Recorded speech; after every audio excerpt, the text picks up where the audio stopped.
Magandang araw po, si Mike Kanyayahan ito. Ang title po ng episode natin ngayon ay landscape vlogging. No?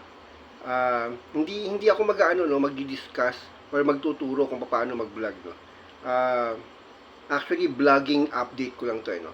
Or vlog update ko lang 'to dahil kung napansin niyo sa mga previous na mga videos ko or uploads ay portrait yung frame no or vertical no. At ngayon nakikita nyo no landscape no. Ito ay dahil may mga nagpayo din sa akin, nag-suggest na bakit hindi ako bumalik sa landscape na frame dahil mas mas komportable sila doon sa sa ganitong itsura. At yung itong mga itong portrait or yung vertical, okay lang kung sa mga YouTube shorts or tawag dito, TikTok at Instagram. Pero sa mga nanonood kasi ng videos ko gamit ang laptop at TV, talaga namang talaga namang ang pangit no kasi kahit ako pinanood ko no. Hindi talaga at ang feedback ay at kahit ako no na yun din ang feedback ko. Nakaka-distract no. At hindi maganda kasi pag nakaka-distract dahil yung vlog ko kasi ay hindi naman katulad ng ibang vlog na dapat say, may cinematography no. May mga graphics or ano pa mga edits no. Talking head kasi ako eh. So nagdi-discuss ako ng ng mga topics at meron akong mensaheng ipinaabot. At yung any distraction ay nakakasira ng momentum sa pag-intindi ng mga sinasabi ko no. At yun yung nadidipit yung purpose no. So ang purpose ko ay para para ihatid ang mensahe ko, yun lang. Kaya wala akong masyadong edit. Ang problema dahil sa kawalan din ng mga uh, ng kahit na anong paggalaw sa o hindi ko na ginalaw, wala akong ginagalaw dahil sa kakulangan ko sa pag-aayos ng mga video. Ayun. Medyo nakaka para bang apekto na pala sa pagdi-discuss ko no. So anyway, ang importante lang naman sa akin ay maipahatid ko yung mensahe ko no. So wala akong masyadong arte sa kung anong itsura ko or itsura ng video ko. Ang importante ay komportable sa mata o sa paningin ng mga nanonood no? So yun lang yun. Kaya sa mga susunod na mga uploads no, expect na na landscape na no. Although wala pa rin akong mga thumbnail kasi paninindigan ko na hindi ako maglalagay ng thumbnail dahil para maiwasang magmukha akong clickbait or AI at least no sa mga feed no or sa notifications no. Makikita niyo na ako talaga to no? Dahil yung mukha ko walang thumbnail no. So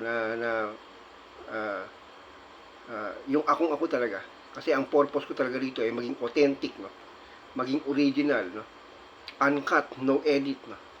Pero kahit na uncut or no edit at least mindful pa rin ako sa kung anong anong comfort ng mga nanonood sa akin no? Kaya nga pati yung sounds no, dati may mga ingay din ng mga hangin no, malakas na hangin na masyadong masakit sa tenga. Piniprevent ko na na magkaroon ng ng ganung aspeto sa pag-vlog ko no. Kaya nga minsan ginagawa ko ngayon pinatay ko yung mga electric fan no. At siguro naman kung may mga tahol ng aso, tilaok ng manok o awayan ng pusa, medyo tolerable 'yon. Pero yun nga, hindi tolerable kasi yung mga hangin no, sakit sa tenga. At yun nga, kapag nanonood ka ng ng TV or laptop ay distracting naman sa mata yung portrait o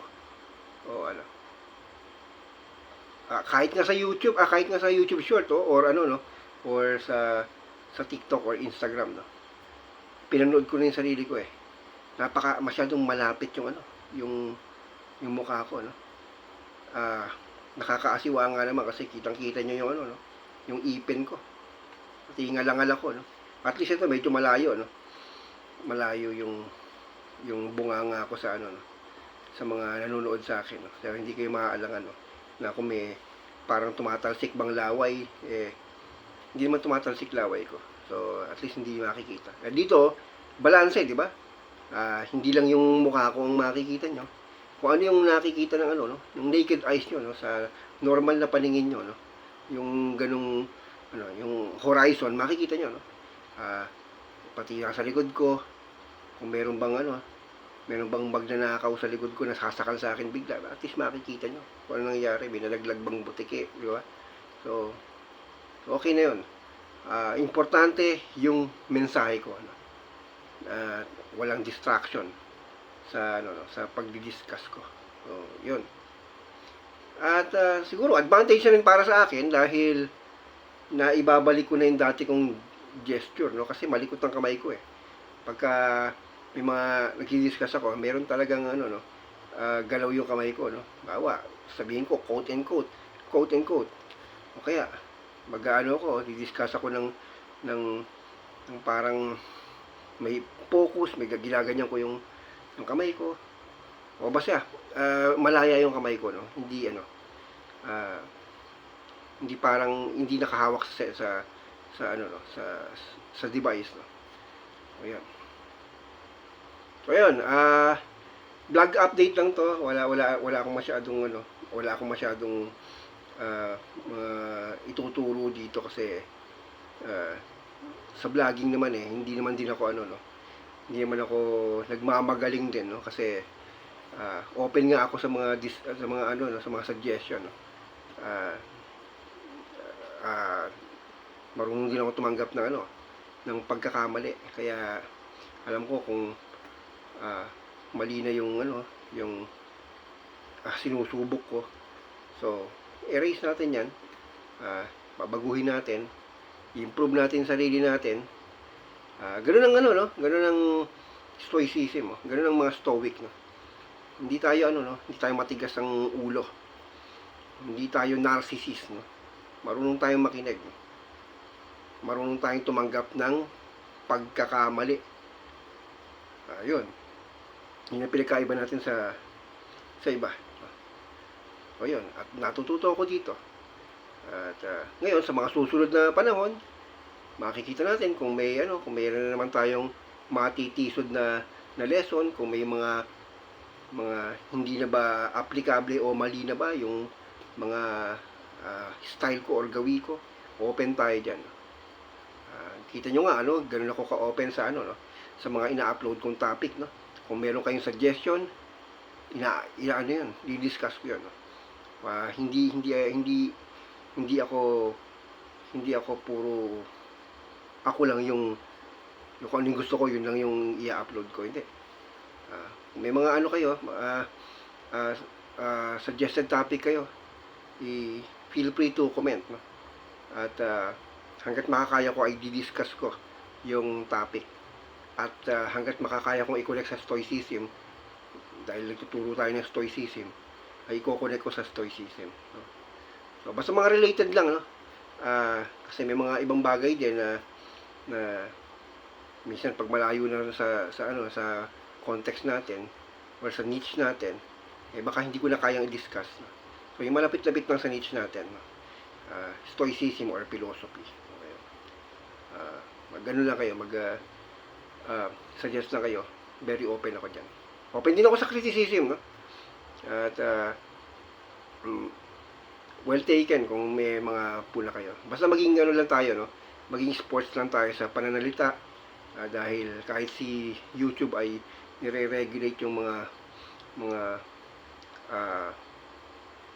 trash talk or mga hindi magandang pananalita, no, sa comment section, no? Kasi hindi naman talaga nawawala talaga sa mga comment section yung nambabash, no? So ganoon. Madali lang akong kausap, no? Madali naman akong kausap. So huwag kayong mag-alala kung anong anong mga feedback nyo. So, well taken lahat yan. So, hanggang dito na lang po, ano? Hanggang sa susunod na upload na landscape na. So, expect na ganito na, no? At balik tayo sa ano, no? Sa stoicism. Maraming salamat po. Ito po si Mike Anyayahan. May the force be with you.